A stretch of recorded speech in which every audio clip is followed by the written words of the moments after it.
Hi everybody, welcome back to our channel. Emma, what's today? Earth Day. That's right, it's Earth Day. Do you think we should care about the Earth one day of the year, or should we do it every single day? Every single day. I agree with her, we should care about the Earth every single day. And today, we are going to show you what we do to try to help the Earth. So if you like this video, what should I do, Emma? Give it a big thumbs up. Give it a big thumbs up. If you'd like to see more of our videos, hit that subscribe button. Okay, so we're going to get started, and maybe afterwards you can tell us what you do for the Earth in the comment section below. Okay, let's get started, Emma. So one of the things we do is, when we go to the store, what do we use, Emma? A reusable bag. We actually have a lot of these reusable bags. Here in Delaware, they actually done away with what they call the single-use plastic bags. So now if you go to the food store, you gotta get a brown paper bag.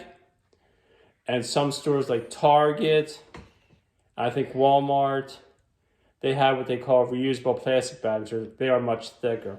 But when we go food shopping, we always make sure we bring plenty of these reusable bags that you can get at any store. It helps the Earth because guess what? We're not getting any brown paper bags. These things are cheap, and you can fit a lot more stuff in them than the brown paper bags. Brown paper. Brown paper bags. Well, I messed that up. Another thing we do to help the Earth is at work, where I work at, we're always printing up papers. So what I do is, I started cutting your face out, Emma. Forgive me? Yeah. So one of the things I do is, I'll bring these papers, because if I don't, they end up in the trash. I'll bring them. Usually back is blank. And it's probably a little hard to see. It's my homework.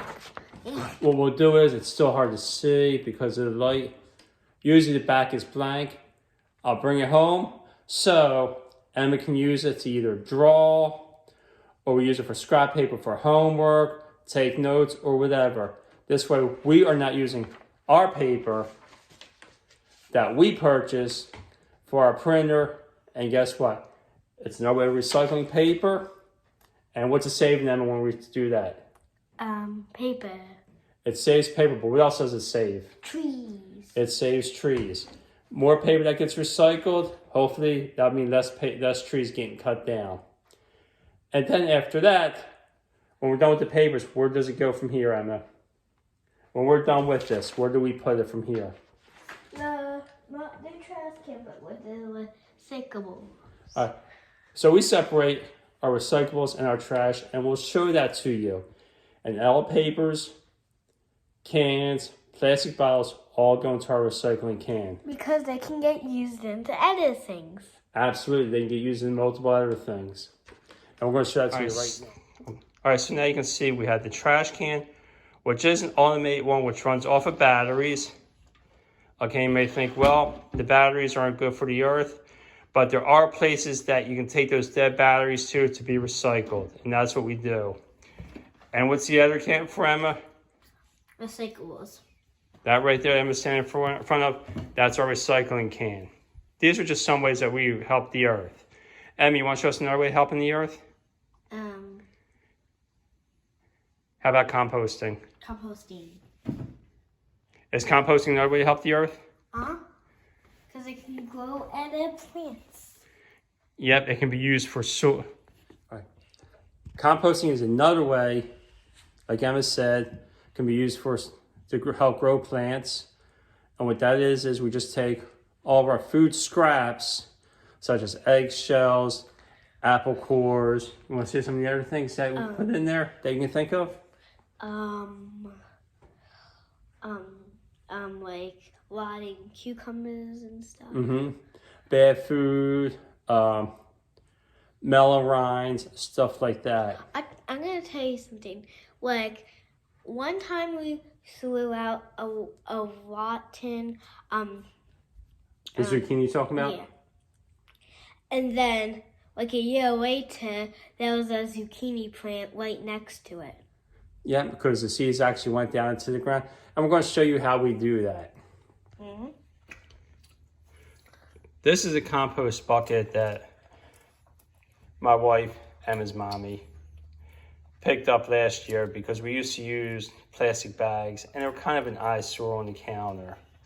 So what we do is we put all of our composting stuff in here. It's not a pretty sight, but now we will take this to where we put all of our composting stuff. Mm-hmm. So right now I'm outside to where we do our composting. A lot of people have bins built. We don't, we just dump, we just pour it right on the ground. It is far away from our house and it is on our property, so it's not like we're littering or anything. And it's all food and stuff, so it does break down. And it is far enough away from the house, so if there was even an odor from it, which there usually isn't, it would just be, we wouldn't be able to smell it. Okay, right here is where our compost area is. We just turn around and take the bucket, just dump it upside down. And as you can see, we just put it on the ground and we just leave it there. Now doing this type of composting, a couple things can happen. It could either break down into the ground, which we have been doing this for the past few years. And as you've seen, it doesn't look like there's anything there. Or if wildlife eats it, wildlife will come by and eat it. Another thing that we do to help the environment is we really try not to use many lights. So we'll try to use all natural sunlight. And luckily where we live at, this house was naturally built to let a lot of sunlight in. And we'll show you some of the area. As you can see, this house actually has plenty of windows.